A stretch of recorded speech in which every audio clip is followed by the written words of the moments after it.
Hey everyone, I'm Selena Hill, the Director of Multi-Platform Content here at Black Enterprise, and we're here at the Women of Power Summit in Las Vegas. And welcome to another episode of The New Norm. I have the beautiful fitness influencer, entrepreneur, woman of power, Jenna here, who's going to introduce herself. Let us know who you are. I'm Jenna Dillon. I am from Trinidad and Tobago, a fitness coach, holistic coach, and fitness influencer also. Yeah. I don't really like that title, but I'll take it. Don't you have like 1 million plus followers? Yeah. So it's like, I think it's almost natural for people to be like, oh, influencer, but you're saying, but you are a woman of influence. Yes. You know, you put it that way. Right. You are influencing. And we're going to talk about that because beyond the fitness, beyond the journey, you have a story that you are very transparent about, you posted about, and we're going to talk about all that. I want to start by being here at Women of Power. Yes. You're leading 3 workout classes and doing a panel. And Tell this us. morning was amazing. Okay. We all were up at 6 a.m. getting our workout in. Tomorrow we're going to go back again at it on Saturday. So I'm just really blessed to be here. You know what I mean? And now your panel, what is that going to be about? So my panel is going to be the health is wealth. And I'm pretty much going to be focused on expressing what fitness means to me, how it impacted my life in a positive way, and how I have hopes that it can also impact other women's life in a positive way too. Yeah. So Jenna, take us there. Take us on your fitness journey. Like, you look amazing. Did you always look this good? Actually, to me, no. Growing up back home in my country, you know, fitness and health was never a norm. You know, it was like a luxury. And I feel like it still is, you know, in certain culture, fitness is still a luxury. But I was 100 pounds at the time. And I felt like there was not much connection with myself and like my body. And I was just trying to figure out like, how can I feel connected to my health, connected to my body, connected with who I am as an individual. And I made a promise to myself that I need to feel like I can be a committed, disciplined person because I lacked that growing up, you know. So I reached out to a coach and I gave myself 10 months to get ready for a bodybuilding competition. Wow. Yeah, so I went straight into it. The first day I exercised, I stayed away for like about 2 weeks. I was like, okay, this is too hard. My body is sore. I feel intimidated. I don't want to be here. But the thing is, I had to have a conversation with myself because I felt like this is what you want. You want change. Change is uncomfortable. So I'm like, I am living in it right now. So I went back 2 weeks later, and for 10 months straight, that was just it. I entered my first bodybuilding competition back in 2016 and 15 overall titles. I became the first Trinidadian to ever win IFBB Pro and 2 Honor Classics. Wow. Yes. And so I mean, you went from bodybuilder, like I'm trying to get an exercise class, but what inspired you to go to that level?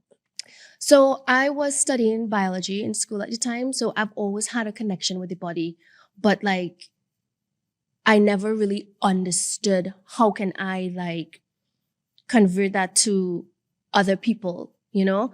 And when I started doing bodybuilding, I was like, there has to be much more than this. So I started educating myself, not in just the sport, but in like overall fitness and wellness, from nutrition, the way that you recover, the way that you move your body.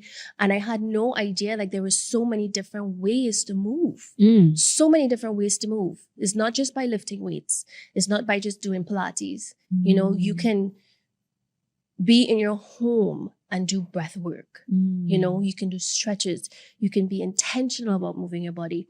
And those are the things that I've been educating myself on for the past 8 years. And I felt like that's where I really feel connected, being able to understand that there's so many ways you can move your body So you don't have an excuse, you know? So I would encourage that. You know, this is a women's conference, right? But we Yes. wanted women to understand the importance of moving their body. For the women here who are corporate leaders, who are doing amazing things in business and in their careers, why is it important for these women in particular to get moving? I would say, let me start off by saying that when you go on social media, that's where most of the eyes are right now. Everything is intimidating for clicks, for views, for likes. But I feel like when you go onto social media and you feel overwhelmed because there's so much information and everybody has the secret, you know, but like my style is back to the basics. I like to stick to the basics, and I encourage women to take 13 minutes out of 24 hours. We can do that. Yes. Because to me, it's like you would take the time to take care of your child, to take care of your home, take care of your husband. Why can't you do that for yourself? We deserve that. You know? We do deserve it. And that's so well said. And, you know, I want to talk about now your journey. One thing you've been very transparent about was a surgery that you recently went through. I saw the pictures on Instagram. You were already, you know, had an amazing body. You were strong, and then you lost a lot of weight. And, you know, your body wasn't as toned, but you were telling me offline that you didn't just lose the weight. You lost a certain part of you. Can you talk about that? I mean, that's what everybody sees, the body. But nobody saw the internal loss. Like you and I were like having a conversation about that earlier. It's more like you lose a sense of who you are, because my identity was so attached to my physical appearance, because that's who I show up as an individual every day when I walk the streets. Oh my God, I love your body. Are you a trainer? Can you train me? Oh my God, your body's goals, you know? But it's like I had to remove that attachment, that ego attachment, to really connect with who I am as a person. And that is what I lost. And that has been the struggle and the journey for me to not just like come back to myself, but it's like a renewal. It's like a rebirth. You know, I had to become a different person in order to be relatable, in order to like understand myself more, understand women more as an individual, especially women who go through certain experiences just like I did, and also women who will go through situations like I did also, you know? So I just feel like it's just really important to find like your inner self, so that way you can express that, so people just don't see you for your physical appearance. You know what I mean? Because there's much more than the physical appearance. It's so much more to that. And I'm glad you said that, because regardless of how much we take care of our bodies, beauty fades. Your body's not going to be as agile and flexible, you know, years down the line. And to invest so much in how we look, even though it's, you know, pays out for you, that can be damaging. So I know that you've even been open about the scars that you've sustained from your body. And again, can you just talk about what that does for someone who you are celebrated for how you look? You look beautiful. You're constantly getting complimented, and people are asking you, I want to look like you. And then you go through a surgery and you have a scar that can be visible. How did that affect you? I mean, in the beginning, it was like, I feel like my body was ruined, because there was like different perspective. So in the beginning, when I came out of surgery, I felt like nobody's going to look at me as inspiration anymore. I don't look the same. I had this scar that I could never get rid of. This was like my favorite part of my body. Now it's ruined. Your abs. Yeah. Your stomach. Yeah. You know? Because I felt like I worked so hard for that. Yep. Like, this should be perfect, you know?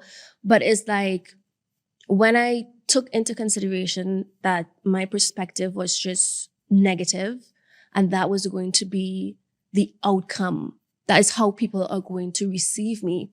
I had to go internal and do some deep work within myself. And I had to shift my perspective on how I view my experience.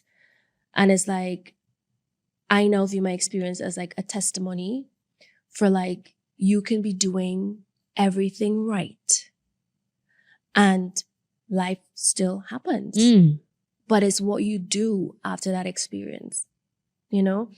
And I feel like I get to wake up every day. I get to work out. I get to move my body. I get to inspire women still. You know, I don't have to do all of those things. So I just look at my life now as like, I wake up and I just get to do this. So it's just a lot of gratitude. And it's a bittersweet for me that I had to go through that experience in order to view life that way. Because, you know, sometimes we just think that we wait until like a life and death situation to make change. And it's bittersweet that I had to do that. But again, I'm grateful that I was able to. And I don't want women to wait for that life or that situation to have that realization that you are much more than your external. You're much more than your physical appearance. You know what I mean? Can you talk more about what happened and the recovery process and everything going to that? So this is actually like my first time talking about the full experience, like personal, like in person. It's different when I go on Instagram and write a caption. You know, it's like I'm behind the phone, but I'm like here connecting with you, connecting with the audience. So basically, my large intestine intercepted into itself. And I had no idea. Like, I was working out 7:00 in the morning, and 7:00 that same evening, I was being operated on. I know. What a shock. What were you diagnosed with? So basically, they did a CT scan and they saw that my large intestine telescoped into itself. So I had to like perform emergency surgery to like remove it out.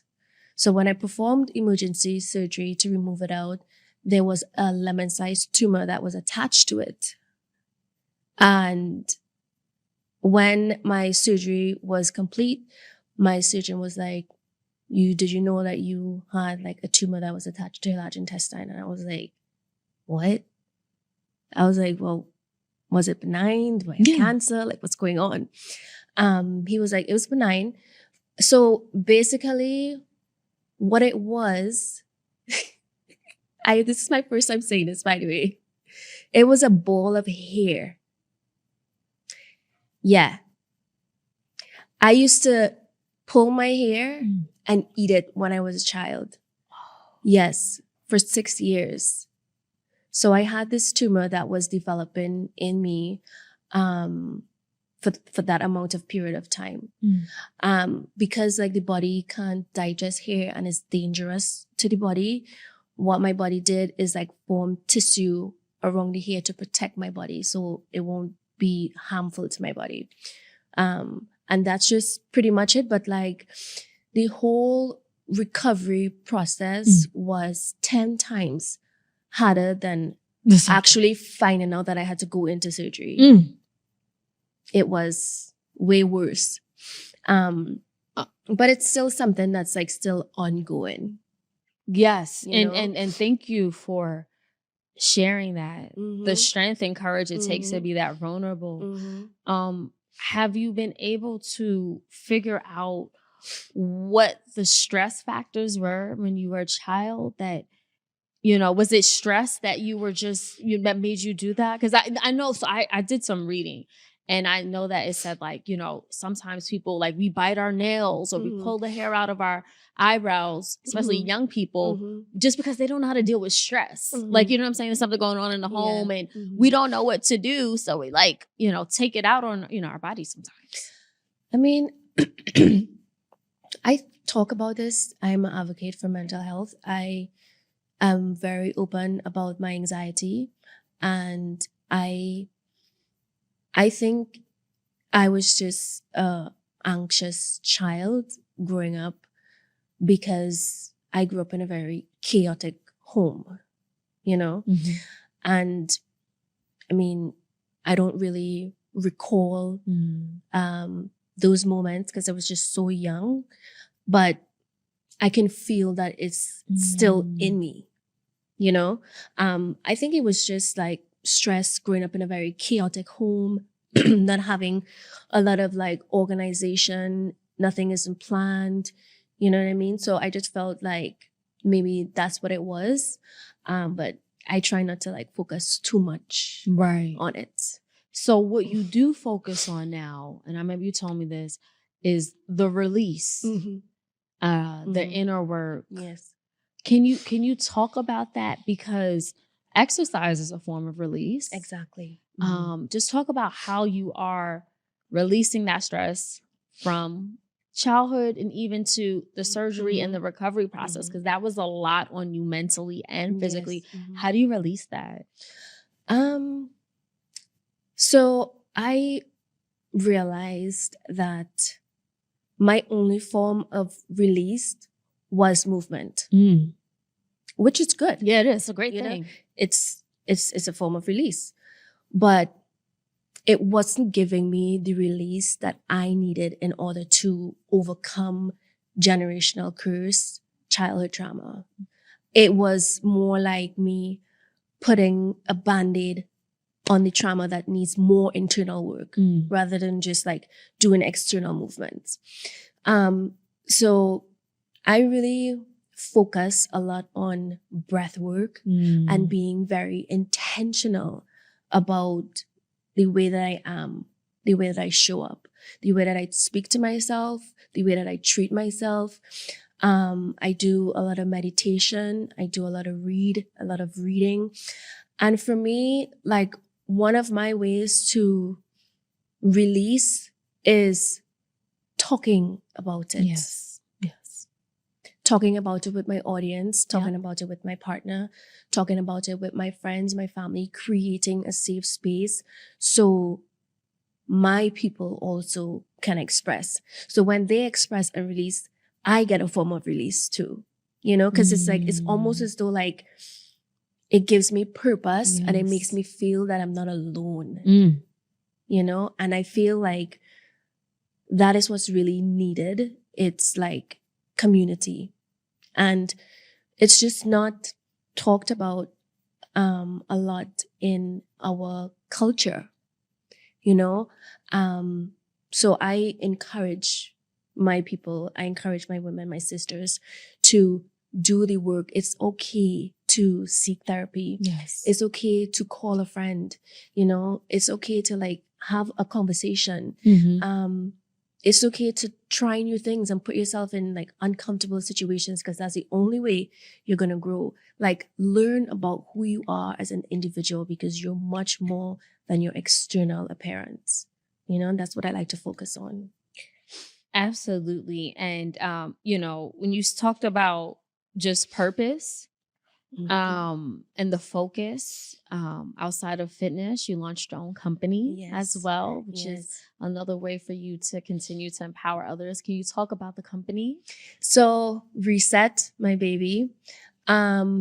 Reset actually was the first fitness app to be created for women of color by a woman of color, of course. So with the fitness community, there's not a lot of us that's dominating it right now. And I feel like I want to be that voice. I want to be that leader. And I want to set that tone that, you know what, we can be in those spaces also. You know, we need more representation. There's a lot of us out there. Every single day, a woman is starting her fitness journey. You know what I mean? Yep. So it's like, they need that community. They need that safe space. Like, you know what? Like, this is ours.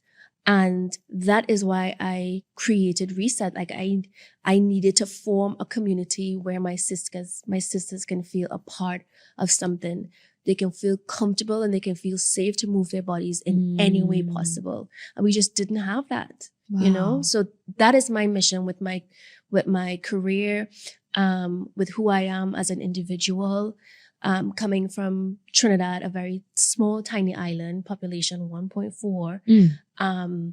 It's something that's not norm, you know, back home. Fitness and health is still not really recognized. Right. So I try to put that out there. I'm very proud of where I come from. I represent for my country, Trinidad and Tobago. I love my Caribbean people. But I would just like to create a space to even have other fitness influencers, other women of color that's in the fitness space, to have that confidence that you don't need to feel intimidated in this space. Like, it's ours also. Right. You know? Right. And that's just really it with me with that, with my career and like creating that space for like other women.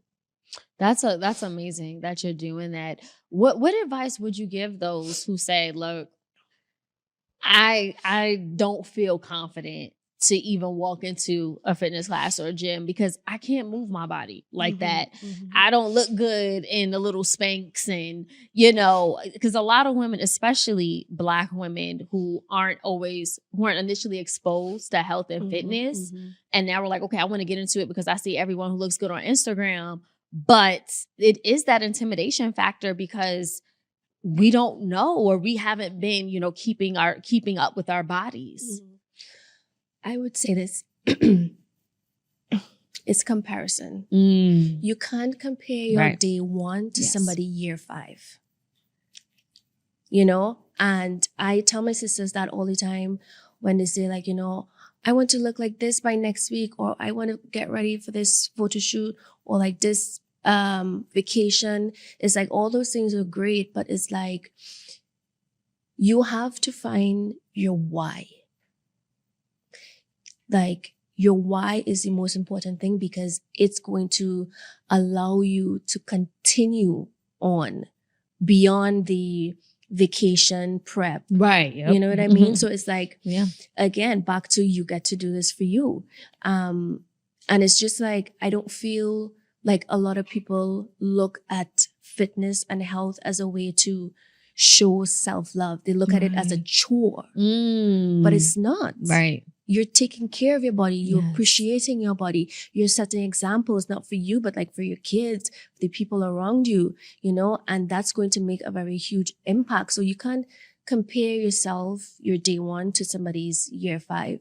You just have to keep showing up and wake up every single day and just do what you can. Just a little better every single day is just going to take you a long way. You know what I mean? No, you're right, Jenna. And I would say, like, for me, when it comes to discipline, like whether it's a to-do list or something physical, I feel better about myself. Exactly. Like when I write my list and I'm checking it off, when I take a power walk, when sometimes I do exercise a little bit in the house and I feel good. Like it's like I'll do 100 jumping jacks. I'll do some sit-ups. I'll do some squats. Sometimes I go to Equinox. Sometimes. And I just feel so much better. So like you said, it's just like rewarding yourself. When you take care of you, you do feel better. You get the adrenaline going and you're just like, I did something positive. So it's not a chore. Like, and like you said, you can start off small. Exactly. You don't have to start off to somebody's day 5 running a marathon. No, you don't. Don't do that. No. Please don't do that because I didn't. I was very patient with my journey. It was just that nobody was there when I started day 1 and I was throwing up and I wanted to give up. Wow. You know, but I couldn't compare myself because I know like I had a goal.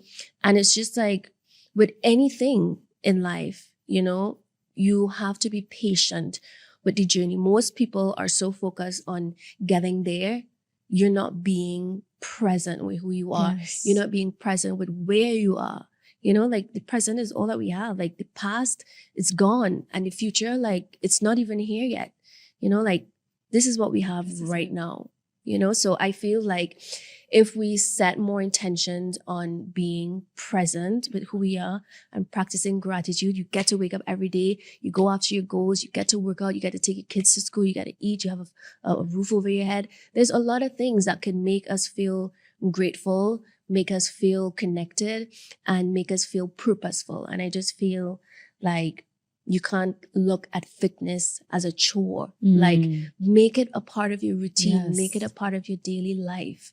You wake up, you say a prayer, you thank your body for waking up, Yes. and you get to move. You know what I mean? Yeah. So it's like, And appreciate it, because not everyone can move. And being in that bed for 7 days straight, not being able to move, after coming out of surgery, I had to learn to walk again. I had to learn to run again. I had to learn to lift again. It really put me back in a space, not as a beginner, but like, damn, like you can just have everything, but then in the same breath, it can all just be gone. It can all be gone. And that's why we have to appreciate what we have. Jenna, thank you so much. Yes, not only for your having time me. today, but the impact you're making in the community for so many other women, whether it's the Caribbean or here in the States. Just your testimony. Yes, you show that, no matter where you start, you can do it. And sometimes you have to start over, because you started over. But you know what? You start over, but you get to start over with experience. With experience. Jenna, let everyone know how they can follow you, how they can get the Reset app, how they can support you. Yes, so you guys can follow me on Instagram at jenna.dillon, and you can download my Reset app, reset.app, in the App Store and Google Play, and move your bodies with me. Yeah, just go to her Instagram and it will definitely inspire you to get moving, because you're like, girl, I said summer is coming. I got to get right. Jenna, thank you so much for being here on The New Norm. Yes. And we will see you guys next time.